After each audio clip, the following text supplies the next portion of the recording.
by WhatsApp-nya. Oke, kita lanjut lagi.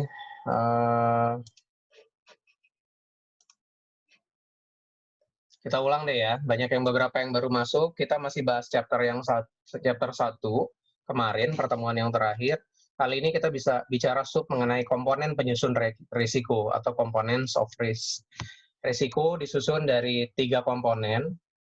Pada saat membicarakan risiko, kita pasti membicarakan 3 hal ini, yaitu masalah uncertainty atau ketidakpastian, lalu bicara masalah peringkat risiko atau tingkatan risiko, bahwa risiko itu bisa diukur, tinggi ataupun rendahnya.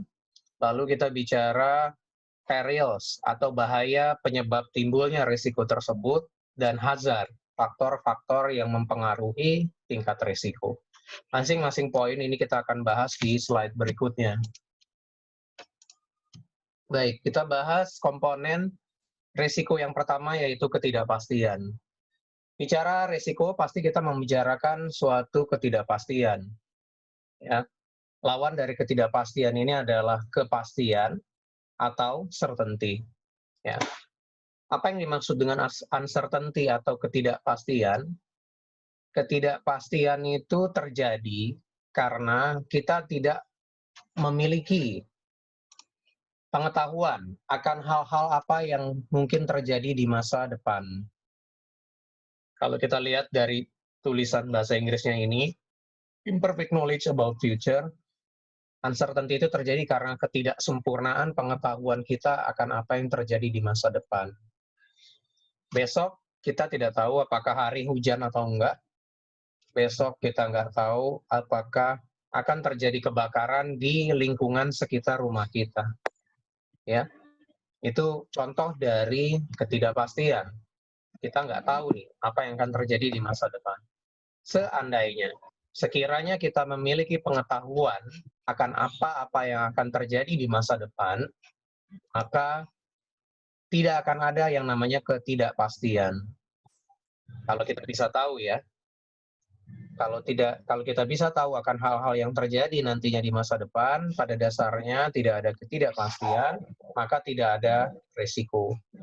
Pertanyaannya adalah apakah situasi yang kita hadapi selalu berkaitan hanya dengan ketidakpastian atau uncertainty? Jawabannya tidak. Ya, ada beberapa hal yang sifatnya pasti tentunya. Misalnya kalau kita cubit tangan kita, ya pasti kita akan merasakan rasa sakit. Tetapi hal-hal yang sifatnya kepastian ini relatif lebih sedikit ketimbang faktor-faktor di sekitar hidup kita yang kita sebut dengan ketidakpastian. Tetapi dua-duanya ada ya. Contoh lain dari kepastian, tentunya kalau dalam suatu ujian kita tidak datang ke tempat ujian pada waktunya atau pada harinya, berarti kita tidak bisa mengikuti ujian. Untuk ujian tersebut tentunya kita bisa melihat hasilnya adalah tidak lulus. Itu contohnya ya, masalah kepastian dan ketidakpastian. Kalau kita bicara spesifik mengenai asuransi, ada hal-hal yang terkait nanti dengan prakteknya. Mungkin kita mulai dengan misalnya kita bicara sifat barang, yaitu benda cair. Misalnya saya contohkan di sini saya pegang botol aqua, rekan-rekan mahasiswa bisa lihat di sini ada air di dalamnya. Air. Pada saat kita pindahkan air dari botol ini ke gelas, kalau kita lihat ukuran di dalam botol ini, katakanlah kita bilang ini 600 ml, kita tuangkan semuanya ke gelas yang lain gitu ya. Apakah dia akan jadi pindah semuanya 600 ml ini? Kita bisa duga jawabannya adalah tidak.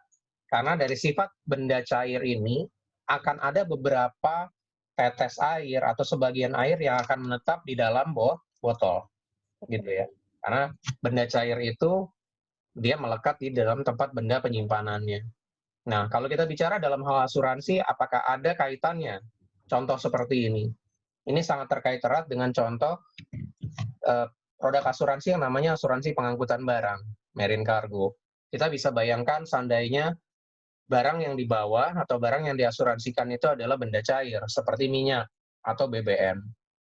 Kita pindahkan dia dari tangki penyimpanannya ke kapal pengangkutnya, itu aja udah akan ada volume yang berkurang karena sifat benda cairnya. Apakah itu satu bentuk kerugian? Iya, kita tinggal hitung berapa volume yang berkurang pada saat pemindahan, karena sifat bendanya itu. Kita tinggal kalikan dengan harganya, kita dapatkan perkiraan nilai kerugian. Itu pasti? Jawabannya iya, pasti. Pasti terjadi untuk benda cair. Ya, jadi saya udah contohkan beberapa yang sifatnya kepastian, tetapi fokus kita pada saat membicarakan resiko adalah masalah ketidakpastian atau uncertainty. Kalau ada yang mau ditanyakan, nanti mungkin masih ada nggak di Zoom ini, raise hand gitu ya, biar saya jelaskan. Kalau nggak ada, kita lanjutkan. Sekali lagi saya ulang, bicara resiko selalu bicara hal yang tidak pasti. Kalau yang pasti, itu sebetulnya adalah bukan risiko. There will be risk. Baik, kita lanjutkan. Level of risk atau tingkatan-tingkatan risiko. Coba kita bayangkan ya, contoh risiko seperti yang ada di slide. Collision risk ini adalah risiko tabrakan dalam asuransi kendaraan bermotor. Bisa kita bayangkan tabrakan antara mobil. Lalu risiko pencurian, kendaraan dicuri ya.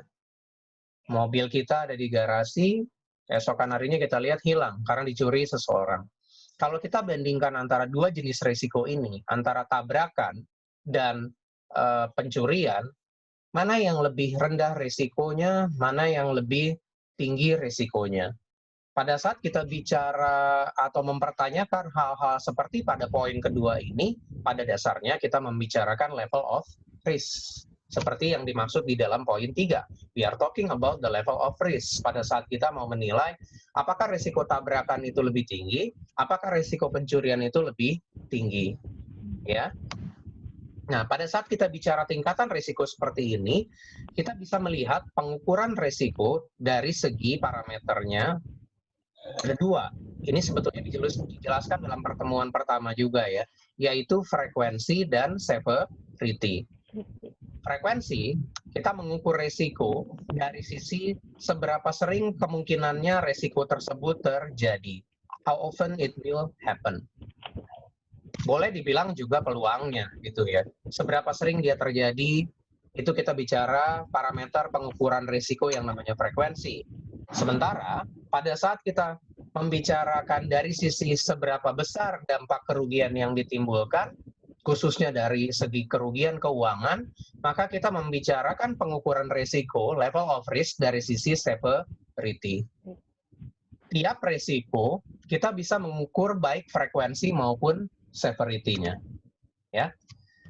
Jadi dua parameter inilah yang harus kita perhatikan dalam hal melakukan analisa ataupun kajian risiko. Jadi kalau kita mau menganalisa risiko tabrakan atau pencurian tadi, tinggi rendahnya nanti kita bicara adalah bagaimana kita melihat frekuensi dan severity dari masing-masing risiko. Secara umum, nanti ya, teman-teman mahasiswa juga bisa lihat di perusahaannya masing-masing, bisa aja dengan data statistik kerugian yang ada, kalau memang dapat akses untuk melihat informasi seperti itu, atau bicara sama underwriter-underwriternya. Pak, dari portofolio perusahaan kita, kebanyakan kerugiannya atau klaimnya itu tabrakan atau pencurian ya? Bisa seperti itu pertanyaannya. Nanti dia akan menjawab, yang saya rasa secara umum ya, kita lihat pola risiko untuk yang satu ini, yang dua ini adalah, dia akan bilang bahwa risiko tabrakan itu lebih tinggi risikonya daripada pencurian. Pada saat bicara seperti itu, teman-teman seharusnya berpikir dari sisi apanya? Dari sisi frekuensinya. Yang dia bicarakan kalau misalnya risiko tinggi untuk tabrakan dibanding pencurian untuk sama-sama kendaraan adalah frekuensinya. Sebetulnya kita bisa membayangkan aja ya, berdasarkan common sense kita. Kita tinggal duga bahwa di jalan itu akan kebanyakan kita temukan risiko tabrakan atau pencurian. Tentu jawabnya adalah tabrakan. Kalau pencurian, yang namanya kita mencuri satu unit mobil begitu kan nggak gampang gitu ya. Jadi dari sisi frekuensinya kita akan bilang risiko tabrakan itu lebih tinggi ketimbang pencurian. Namun pada saat bicara severity, jawaban kita akan berbeda. Kita akan bilang bahwa risiko pencurian itu lebih tinggi risikonya dari sisi severity-nya. Kenapa? Pada saat terjadi satu risiko pencurian, berapa besaran kerugiannya? Besaran kerugiannya adalah sebesar nilai mobil yang dicuri. Kalau tabrakan, tergantung tabrakannya. Misalnya dia ketabrak hanya pintunya, berapa biaya perbaikan pintunya. Tetapi kalau mobilnya yang dicuri oleh pencuri, ya tentu nilai kerugiannya adalah 1 unit mobil tersebut. Itu ya, masalah frekuensi dan severity. Logika yang sama ini bisa diterapkan di asuransi lainnya pada dasarnya. Ya, 2 parameter ini akan kita perhatikan dalam hal pengukuran atau melakukan kajian risiko. In case ada yang mau tanya, mikrofonnya bisa dihidupin dan raise hand-nya atau bicara langsung. Kalau enggak, saya lewatkan ya. Level of risk, komponen kedua. Kita lanjut. Lanjut, Pak. Hubungan antara frekuensi dan severity dalam hal suatu risiko. Ini adalah pola pada umumnya, atau kurang lebih grafik ini menggambarkan cerita saya sebelumnya. Pada saat kita bicara pola risiko yang frekuensinya tinggi, risiko itu sering berulang, biasanya severity-nya rendah. Persis seperti yang saya bicarakan barusan. Ini adalah pola untuk risiko collision risk di dalam asuransi kendaraan bermotor. Tabrakan kendaraan bermotor, frekuensinya tinggi, tapi dampak kerugian per kejadiannya rendah. Sementara dibalik, untuk risiko pencurian, dia punya frekuensi yang rendah, jarang-jarang terjadi, tapi sekali terjadi, nilai kerugiannya sangat besar severity-nya. Adalah sebesar nilai kendaraan. Oke ya, itu sedikit mengulang yang saya jelaskan dari slide sebelumnya. Kita lihat segitiga Heinrich atau Heinrich Triangle. Ini adalah satu penelitian terkait dengan kecelakaan di satu industri. Kesimpulan cepatnya adalah dari penelitian yang dilakukan, disimpulkan ya, ada pola segitiga seperti yang kita lihat di slide depan ini. Kecelakaan di satu industri itu kalau dilihat ya, kecelakaan yang sifatnya menimbulkan kerugian besar atau bisa kita bilang sebagai major injuries, ya, banyaknya kasusnya itu ternyata paling sedikit ketimbang kecelakaan-kecelakaan yang menghasilkan kerugian yang sifatnya cedera badan ringan. Kecelakaan ringan nih, yang satu ini adalah kecelakaan berat, atau yang paling bawahnya yang 300 case ini adalah ada peristiwa, ada kecelakaan, tetapi tidak menimbulkan kerugian, gitu.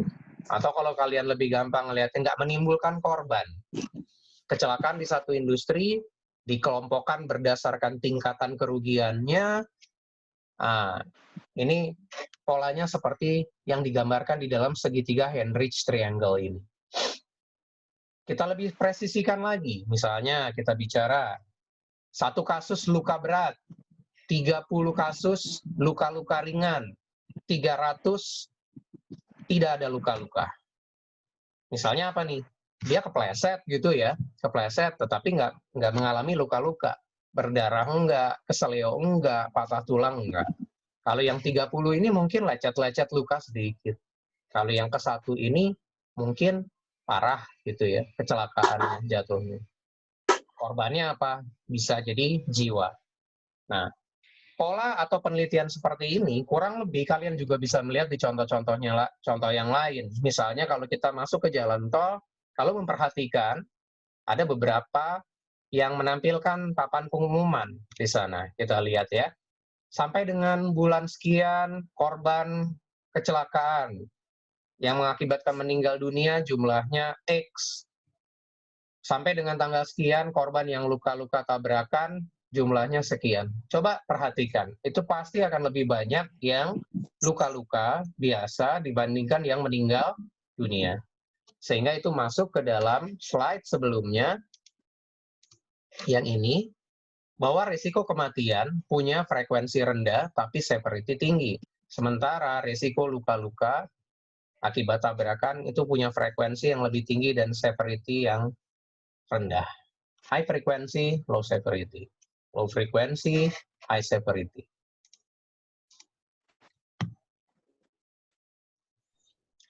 Oke, kenapa kita perlu melakukan pengukuran frekuensi dan severity? Penting bagi perusahaan asuransi atau penanggung atau underwriter. Kenapa? Karena underwriter atau perusahaan asuransi harus mengelola bisnis itu secara terkendali baik dan menguntungkan, profitable and manageable. Dia nggak bisa salah-salan. Menjalankan perusahaan asuransi ini tentu tujuannya, seperti halnya perusahaan pada umumnya, adalah menghasilkan profit. Bagaimana dia menghasilkan profit kalau bisnisnya yang masuk cenderung kebanyakan merugikan.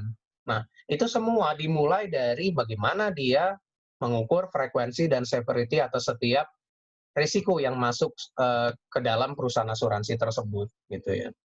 Faktor-faktor akseptasi perusahaan asuransi, poin ketiga, accepted by insurers are affected by factors related to the frequency and severity. Jadi, akseptasi atau penerimaan bisnis dari suatu perusahaan asuransi itu sangat dipengaruhi dari faktor frekuensi dan severity. Ini rekan-rekan mahasiswa kan sebetulnya yang ini ya, program BNB di perusahaan asuransi, betul ya saya ya? Kalau hari Sabtu ya. Jadi kan udah ada praktek kerja juga ya. Nanti coba deh sebisa mungkin itu apa yang kita pelajari itu dikaitkan dengan prakteknya, tanya ke senior-seniornya atau teman-temannya gitu ya. Kalau saya contohnya mungkin agak terlalu jauh ya mohon maaf ya, tetapi saya mau coba membuat ini sedikit lebih jelas.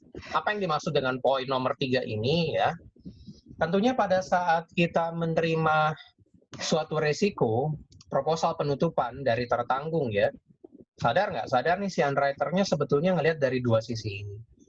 Misalnya kita ambil contoh katakanlah di asuransi kendaraan bermotor tadi. Asuransi kendaraan bermotor untuk misalnya nih tertanggungnya ini mengelola bisnis taksi. Jadi kita bicara pool taksi gitu ya. Lalu ada permintaan cover asuransi kendaraan bermotor dari sisi mereka. Misalnya, Pak, bisa nggak nih asuransiin fleet armada kendaraan bermotor kita di tempat Bapak, di perusahaan Bapak? Oh, Bapak usahanya apa nih? Taksi, ya, armadanya banyak. Lalu luas jaminan yang dia minta apa? Luas jaminan yang dia minta adalah cover komprehensif. Dulu orang-orang menyebutnya sebagai cover all risk, tapi itu kurang tepat ya. Jadi kita bilang cover komprehensif. Dia mengcover kerugian yang sifatnya parsial, kerugian-kerugian sebagian, maupun kerugian yang sifatnya kerugian total, atau kita sebut sebagai total loss. Ya. Jadi ini cover yang relatif lengkap. Bicara komprehensif dibandingkan total loss. Pertanyaannya adalah, apakah seorang underwriter dia akan menerima dengan mudahnya, misalnya kita bicara prospek resiko tadi, pool taksi, dengan permintaan jaminan komprehensif. Bisa jadi jawaban seorang underwriter tidak langsung dia akan ambil risiko tersebut. Kenapa? Mungkin dia akan berpikir dari segi faktor frekuensinya, risiko tabrakan untuk armada taksi relatif lebih tinggi dibandingkan kendaraan lainnya. Kenapa? Karena armada taksi mungkin ada yang berpikiran underwriter-nya adalah kendaraannya sering digunakan di jalanan umum. Jadi, possibility resiko terjadinya tabrakan juga tinggi. Di samping juga armadanya banyak. Udah dia aktif, armada yang keluarnya banyak, artinya ini untuk komersial, tidak salah seorang underwriter menduga bahwa frekuensinya tinggi dari sisi pool taksi tersebut, kendaraan bermotor. Nah, sebaliknya pada saat dia melihat resiko pencuriannya, seperti tadi persis ya, mobil taksi ini kalau dicuri di mana nih? Kalau bicara di poolnya relatif rendah, karena dijaga oleh petugas keamanan di sana. Tapi tentunya cerita akan lain pada saat dia membandingkan antara kendaraan taksi ini dengan kendaraan lainnya pada saat posisi di luar. Gitu ya. Jadi secara tidak langsung atau langsung mungkin ya, sadar nggak sadar maksud saya, underwriters atau asuransi akan mempertimbangkan faktor frekuensi dan severity dalam hal acceptance. Oh, ada risiko ini lebih titik beratnya di frekuensinya nih. Kita nggak mau ambil. Kalau teman-teman ingat pada saat pertemuan pertama, saya contohkan risiko shoplifting ya. Pada saat kita bicara Carrefour, kehilangan biskuit, permen, begitu ya, yang satuan, itu bicara aspek ini juga, frekuensi. Kita ditawarkan asuransi, coverage untuk Carrefour. Mau nggak kita cover shopliftingnya?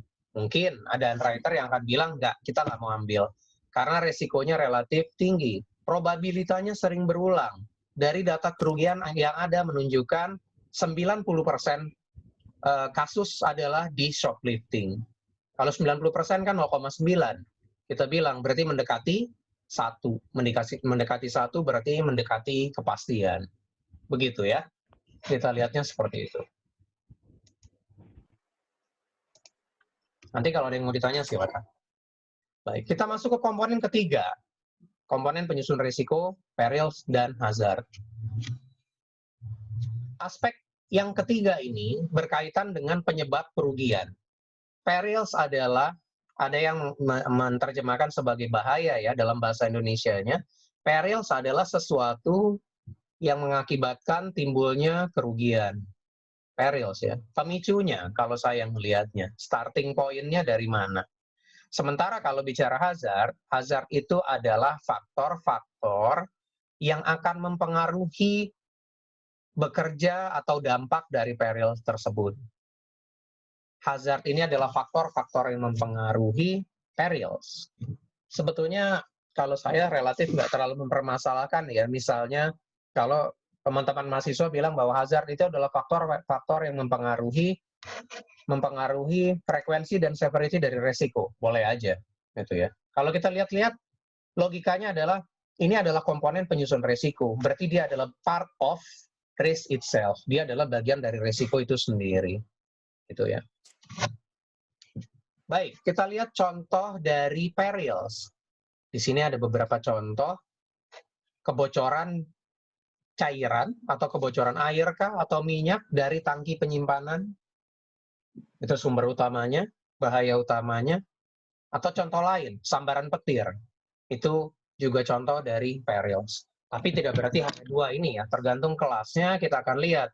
Nanti penyebab timbulnya kerugian itu, event yang menimbulkan kerugian itu apa. Kalau kita bicara resiko kebakaran itu pasti ada penyebabnya. Kita buang puntung rokok, dropping cigarettes gitu ya. Atau kita bicara short circuit, arus pendek. Boleh kita bilang itu sebagai contoh-contoh dari perils. Nanti seberapa besar apinya, seberapa besar kebakaran yang ditimbulkannya, itu dipengaruhi oleh yang namanya hazard. Hazard adalah faktor-faktor yang mempengaruhi seberapa besar atau kecilnya operasi dari perils atau timbulnya risiko tersebut nantinya. Nah, kita bisa lihat nih contohnya nih. Dia contohkan kendaraan sport car nih ya, kendaraan olahraga yang nilainya tinggi, Ferrari misalnya kita bilang. Ya, ini contoh dari high value sports cars. Kenapa ini adalah contoh dari hazard? Dari segi nilainya, tentunya nilai kendaraan semacam ini berbeda dengan kalau kita bandingkan dengan misalnya apa? Avanza. Avanza mungkin nilainya sekitar 100-an juta lebih, 120 ke 150 misalnya gitu ya. Tapi kalau mobil Ferrari mungkin sudah miliaran. Tentunya pada saat kita bicara resiko kehilangan, nilai kerugian yang lebih besar yang mana nih antara dua jenis kendaraan? Kita akan menjawab bahwa nilainya adalah Ferrari. Pada saat bagi asuransi mengcover dua-duanya, pas hilang Ferrarinya, tentu nilai kerugiannya akan terasa lebih besar untuk Ferrari dibandingkan Avanza. Itu contoh dari hazard untuk asuransi kendaraan bermotor pada saat kita bicara nilai kendaraan yang tinggi atau besar. Safari holiday, berlibur di negara-negara tertentu. Kita melakukan safari, negara Afrika. Apakah ini hazard? Dalam contoh ini, ya. Mungkin di negara-negara tersebut kita lihat ada risiko-risiko terkait apa? Politik mungkin, atau risiko penyakit, begitu ya. Untuk lokasi-lokasi tertentu. Sehingga dianggap bahwa liburan safari holiday ke negara ke negara tertentu itu bisa jadi berbahaya atau faktor hazardnya tinggi. Dalam hal bicara hazard, kita mau lihat apakah hazardnya ini tergolong baik, good hazard, atau buruk, poor hazard. Seperti itu ya.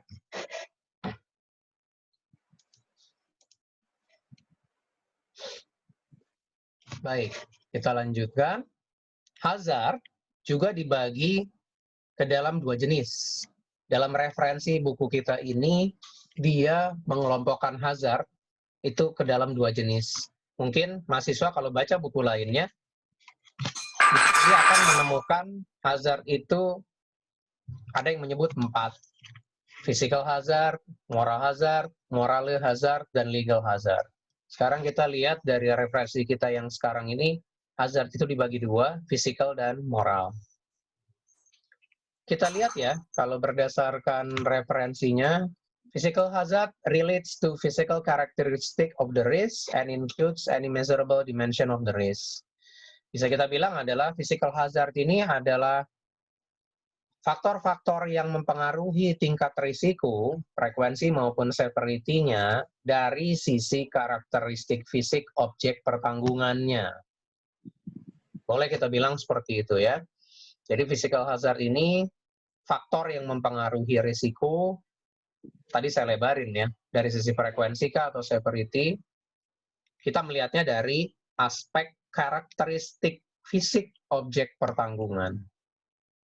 Kalau kita lihat dari contoh-contoh ini, apa yang saya sampaikan barusan pas ya. Jadi kita lihat contohnya apa nih? Security protection di suatu toko. Apakah di toko tersebut ada alarmnya apa enggak misalnya? Kalau kita bicara risiko pencurian.